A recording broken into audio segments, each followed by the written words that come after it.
Obama just canceled an event in Florida.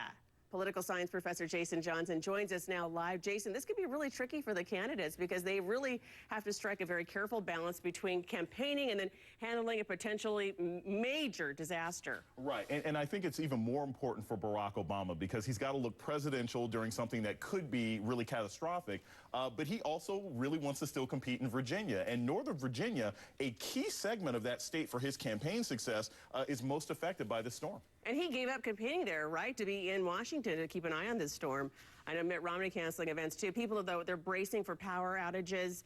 That could cause, there could also be some very serious flooding. What kind of impact could that have on voter turnout? Because I'm sure the candidates are thinking about that. Works both ways. For early voting, it's not very good because if I'm concerned about batting down the hatches and keeping my house safe, I'm not concerned about going out to vote. However, it probably ends up helping on Election Day. We call this the storm before the calm. If the storm hits this week, it means the weather will probably be really good for Election Day next week, which does end up helping the president and helping Mitt Romney. So what do they need to do then? Is there anything that they can do? I mean, I know that the Obama campaign, I believe it was, quit sending out some emails to the East Coast. Is there anything they should be doing? Well, what they should be doing is making sure that when they campaign, they're always talking about this issue. Mitt Romney needs to talk about what he would do as president. Barack Obama needs to make sure that he's kind of got his eyes in two different places. But unfortunately, for everyone, whether politics or not, this is a storm that's very, very important. And I think if for some reason it might actually calm the campaign down for a couple of days as all Americans are concerned about the East Coast and not just who wins the White House. But people are bound to just really get very concerned, maybe not be so calm if there are power outages and there's flooding.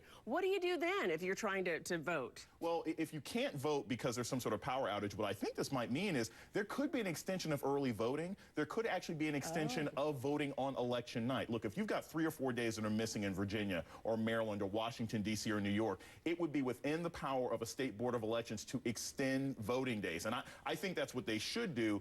People shouldn't lose their right to vote just because of bad weather. Has that ever happened before, to your knowledge? It hasn't happened before, but what can happen is, look, if there are storms, if there is bad weather, sometimes there's been snow places in the Midwest, they may actually extend the voting rights for that night. They may push voting from past 7 to 9 o'clock just to make sure everybody has an opportunity to go. Yeah, and I would imagine some of the polling places that have generators, that's a reason why to start with. Jason Johnson, thank you so much. Great points you make. And it's not just people filling shelters in the hurricane's path. There are also